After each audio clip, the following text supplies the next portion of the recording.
One of the things that really frustrates me is the idiocy of anti-transgender activists. And I say that they're activists and that they're anti-transgender because pretty much everything that comes out of their mouth is negativity and just sheer bullshit.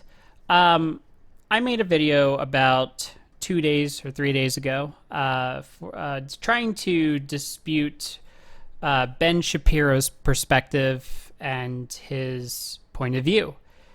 And instead of having people actually say, hey, Catherine, you're wrong because of X, Y, and Z, I got the, oh, Ben Shapiro is better than you, or Ben Shapiro is smarter than you, or Ben Shapiro skipped a few grades, or I'm going to turn this off because you're not making any valid points. No one actually disputed my claims intelligently, and no one disputed my claims with actual evidence to support why they believe I was wrong. And so after I got a shitload of hate on that video, I realized that there is a point here.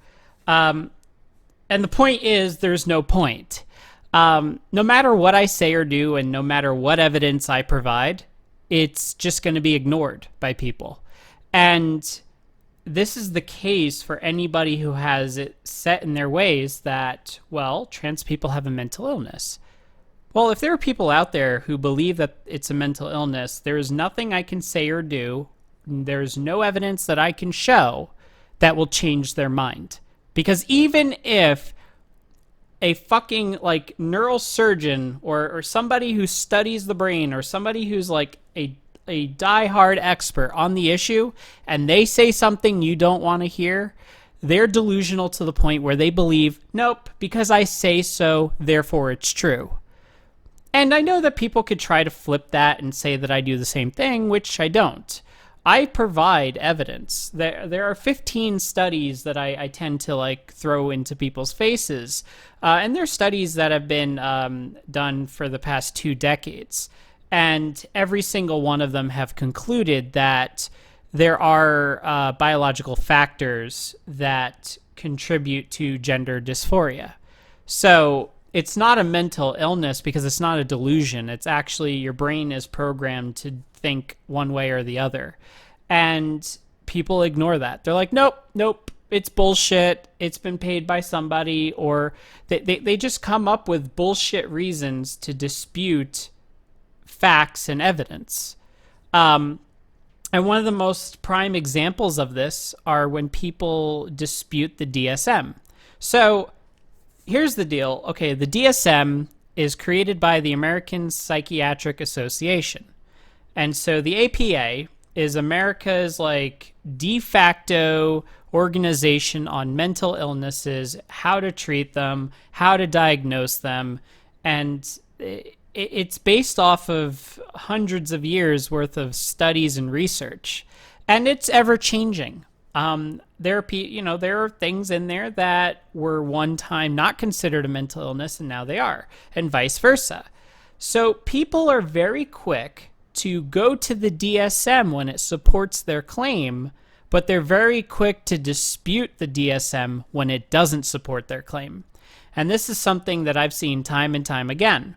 When someone says to me, oh, the DSM says that you have a mental illness, and when I prove them wrong, they're like, oh, well, actually, the APA is paid off by other organizations. Okay, so because your argument has a flaw in it, now you're going to jump to conspiracy theories. And this is what people do. There's no point. I'm at this point, like, okay, I'm frustrated because I have to deal with this. You know, like I could understand if I had a cousin or a family member that was trans and I wasn't personally dealing with it firsthand. But the fact that I am transgender, I have to deal with all this negativity and I have to deal with all this bullshit. I have to deal with assholes like Ben Shapiro who turn around and say hateful things, and he claims, I'm not being hateful, I'm being factual. Well, there is a distinct difference between the two, and I'm sorry, you're not basing your entire perspective on facts. You're misconstruing studies that basically said, hey, transgender people overall have a higher tendency to want to kill themselves than cis people, he misconstrues that as, oh, pre-transition trans people want to kill themselves less than post-transition trans people, which is not true. There's no study out there that proves that particular point. But he'll go on and on and on and on and reference the study that was done in Sweden in 2011 because of people like Paul McHugh. Paul McHugh is constantly referenced whenever someone wants to propose a anti-trans perspective. They say, oh, well, Paul McHugh says that trans people are mentally ill, so it must be true. So you're willing to take and believe one person versus the hundreds of other scientists and medical professionals that disagree with him. It's bullshit. It's the same argument with Walt Heyer. Because Walt Heyer regretted transition, that means every transgender person's going to regret it. No, it doesn't work that way. Because that same logic would be like, oh, because one black person stole a car, every black person's going to steal a car. It's the same fucking analogy. It's the same stupid perspective that these assholes have. And it's frustrating as a trans person that I already have to deal with my own shit. And then I have to deal with their shit as well. I have to deal with people who attack me on my YouTube channel when I actually make a valid point, and they are like, nope, it's a mental illness. Fuck every bit of evidence you put out there. It's still a mental illness because I think it's a mental illness. Congratulations. You're a fucking moron if you think that that is how it works. If you think that a single study can disprove decades and decades of studies that conclude that transgender people do not have a mental illness. And you know, and this is the other thing, look. I've been evaluated by multiple medical professionals and psychological professionals. Not one of them has ever diagnosed me with a mental illness. Yes, I was suicidal, but I was suicidal for situations that happened in my life. And that's normal. That doesn't mean that you have a mental illness. There's no underlying cause that triggered me to want to harm myself.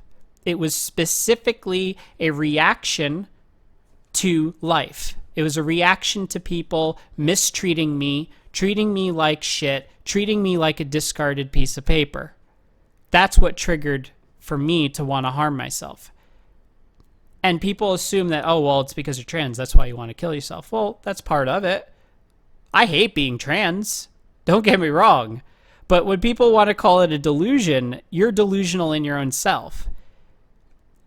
The people who are truly delusional are the people that refuse to look at the science and look at the evidence. Instead, they have it in their head that, well, science says that XX is female and XY is male. Done. Argument ended. Well, it doesn't work that way. There's more factors than just that. Scientists have concluded that you can't base someone's gender and sex strictly off of chromosomes. There are so many different variances of chromosomes. There are people that have triple X, they have XXY, XXXY, they have XXYY. There's so many different variances of it. And I mean, I've mentioned that Jamie Lee Curtis, she is XY, but she has a female body, female sex organs, and people view her as a female, and she gave birth to a child. So if you base it strictly off of chromosomes, then that means that Jamie Lee Curtis is a guy. But of course, people want to dispute that too. They're like, oh, no, that's not how it works. It's just, I'm tired of this shit. You know, I'm tired of dealing with stupid people that they have nothing better to do than make LGBT people's lives that much harder, because it goes against their beliefs, it goes against their religion, it goes against their version of morals. When, you know, in my experience, the people that I trust the most are the people who are LGBT. Because I know they're not going to fuck me over like the other people. You know, I've been fucked over by religious people, I've been fucked over by family, I've been fucked over by friends, but I have yet to be fucked over by an LGBT person. And that's just my personal experience. I'm sure that's not the rule. I'm sure that that's not the same case for everybody else. I'm sure there are people out there who are LGBT that fuck people over.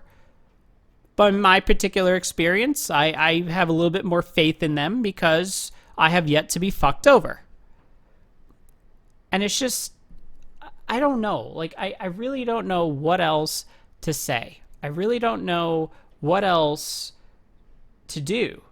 The point is that right now, there's no laws being made that restrict someone else's rights but mine. And it's irritating when you have politicians that know nothing about transgender issues, deliberating on laws that will directly influence and impact, hundreds of thousands of lives. I mean, there's an estimated 1.4 million transgender Americans in this country alone. And that's not factoring in other countries. But, what's scary is we have a judicial system that doesn't base their laws on facts. Instead, they base it off of opinions. Right now there is a pending court case in the Supreme Court that could go one way or the other. It could go in a way where I'll have my basic human fucking rights, where I could pee in the women's room in peace and not have people go batshit crazy over that idea. Or it could go the other way where it would make it illegal for me to use the women's room, even though all of my legal documentation states that I'm female. That's just the thing, I am tired of the way this world works. I'm tired of religious people hiding behind their Bible as a reason to discriminate against other people. Religious organizations have a very long history of going against progress and going against the grain. They believe that life should be one way, and they expect everybody else to fall in line with them. And I see it firsthand. People saying, I'm going to pray for you because you're going to hell because you're sinning for being a girl. Like, why is that your fucking business? I just, it's very frustrating. I think, and this is the thing, like I came from, 25 years of white, straight privilege. And I would say male privilege because I kind of had that. But I wasn't happy like that. I wasn't happy, lying to everybody and telling everybody, yeah, I'm a guy. No, I hated that. I hated that I couldn't be myself. I couldn't do the things I wanted to do. And then for people to call me delusional. And I'm being called delusional by people who aren't mental health professionals. Because the people who are mental health professionals have stated time and time again that I do not have a mental illness. I do not. So if there's anyone out there that wants to say that trans people have a mental illness, please do yourself a favor and go fuck yourself, because you really don't have any evidence that supports that claim. Instead, you're going to clamor on to these select few people who have been very vocally against transgender rights. Again, if you're going to quote Paul McHugh, I urge you to do a double take and see how his research has actually been disproven. If you're going to listen to Ben Shapiro, who is a religious psycho, as I said, I urge you to take a look at the studies that he's referencing, read it yourself, and come up with your own conclusion. Just because he's well-spoken doesn't mean he's right. And this is a point that I was trying to make during that video. That, yeah, I'm not disputing whether or not he's intelligent. There's a difference between intelligence and being right and wrong. You could still be the smartest man in the world and still be wrong. Just because you're intelligent and just because you have a high IQ does not make you immune to being wrong. You could still be smart and still be wrong. That's how it is in the real world. And if you are going to say that Ben Shapiro is 100% right all the time, you are the delusional one.